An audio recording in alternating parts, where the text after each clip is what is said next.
चलो आज हम जानते हैं कि होटल में जो रोटी, नान, लच्छा पराठा वो किस तरह दिया जाता है और किस तरह आटा तैयार किया जाता है, कौन सा आटा उसमें यूज होता है, वो मैं आप सभी को इस वीडियो के माध्यम से बताते रहूँगा।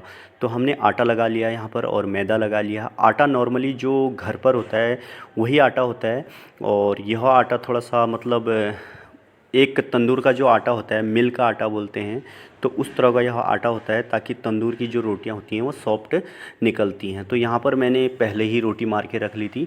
तो ये आप देखिए, तंदूर में हम जब रोटी लगाते हैं तो वो इस तरह लगाते हैं और ये पहले ही हम पेड़े वगैरह मार के रख देते हैं। तो अभी हमारा जो नया ट्रेनर है और ये अभी ट्रेनिंग बेस पे है, तो यहाँ पर अभी ये सीख रहा है काम। तो धीरे धीरे ये ट्रेनिंग सीख जाएगा और उसके बाद अच्छी रोटी मारने लग जाएगा। तो स्पीड में निकालने की जो तकनीक होती है वो बहुत ही मतलब टफ होता है। तंदूर पर काम करना बोले तो बहुत ही टेम्परेचर में हमें इसमें रोटियां बनानी होती हैं, उसी हिसाब से हमें स्पीड से रोटियां निकालनी होती हैं। जब तंदूर में रोटियां पड़ी रहती हैं और पीछे से बहुत सारा क्योटी आती हैं तो उस टाइम पर बहुत टफ पड़ता है तंदूर पर काम करना और इसका जो टेम्परेचर है वो देखना, क्योंकि अगर कम टेम्परेचर होगा तो हमेशा रोटियां जो है वो नीचे गिर जाएंगी या तो कड़क हो जाएंगी। तो इस प्रकार हमारे तंदूर में जो रोटियां नान बनती हैं वो बहुत ही टफ आप उसे कह सकते हैं, क्योंकि बहुत सारा हीटिंग रहती है। लगभग 150 से 100-150 टेम्परेचर में हमें रोटियां लगानी होती हैं।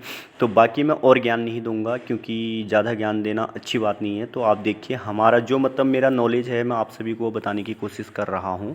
तो हमने अभी देना है एक ब्रेड बास्केट और अभी ये पार्टी की तैयारी भी चल रही है। प्लस ब्रेड बास्केट में हम लोग बहुत सारा एक साथ देते हैं, मतलब उसमें हमें रोटी भी देनी होती है और लच्छा भी देना होता है, एक नान देना होता है, एक स्टफ़ कुलचा देना होता है, एक पुदीना पराठा देना होता है और एक प्लेन रोटी और एक प्लेन तवा रोटी। तो इस प्रकार हमारा जो ब्रेड बास्केट है वो बन के तैयार होता है। तो हमने अभी ये ब्रेड बास्केट लगाया, आप देखिए इस तरह हमें जमा के देना होता है ताकि गेस्ट के पास वह जब जाए तो इम्प्रेशन बढ़े।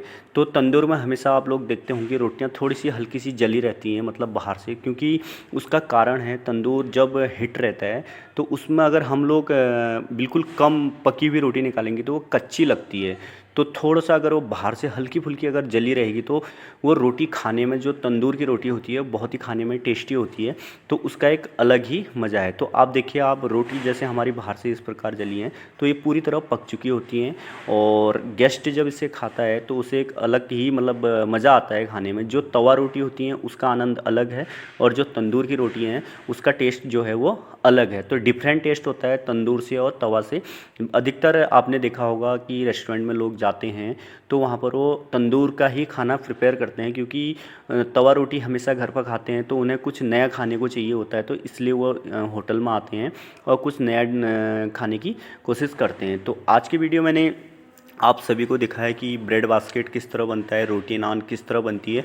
और अधिक जानकारी अगर आप चाहते हैं तो मुझे कमेंट करें, तो मैं आप सभी को डिटेल पूर्वक और एक वीडियो बना दूंगा। तो हमारा ये ब्रेड बास्केट बन के तैयार हुआ और ये जाएगा सीधे गेस्ट के पास। और मिलते हैं फिर एक और नई वीडियो के साथ, तब तक के लिए नमस्कार, बाय।